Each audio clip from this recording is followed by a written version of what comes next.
It's kind of a dream to see this kind of project happen in what I consider my backyard. I'm thrilled that the Conservation Fund has made something happen to permanently save this place. The Beebe River property in New Hampshire is significant. At over 5,000 acres, it shares a 6.5-mile boundary with White Mountain National Forest, provides immense community benefit, and protects wildlife.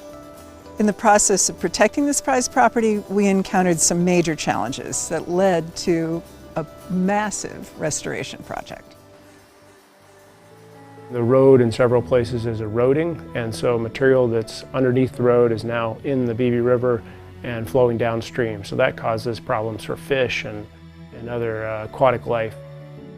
The culverts themselves are also problematic for fish in particular because the fish aren't able to pass through the culverts to reach the colder waters in the small tributaries.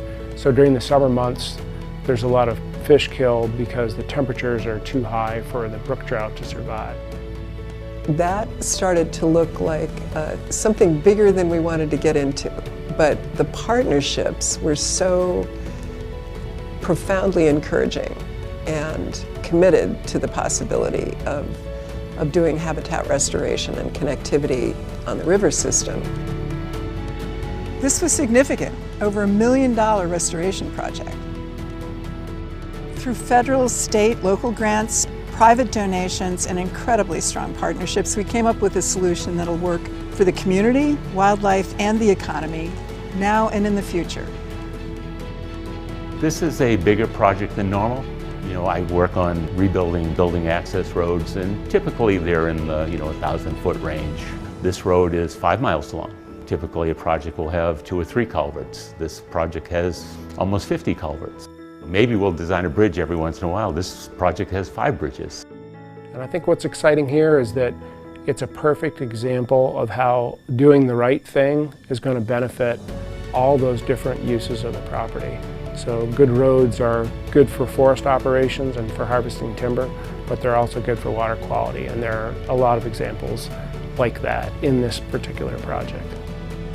By reconnecting the cooler tributaries to the main stem, brook trout will be able to survive throughout the summer and also find better places to spawn in the fall.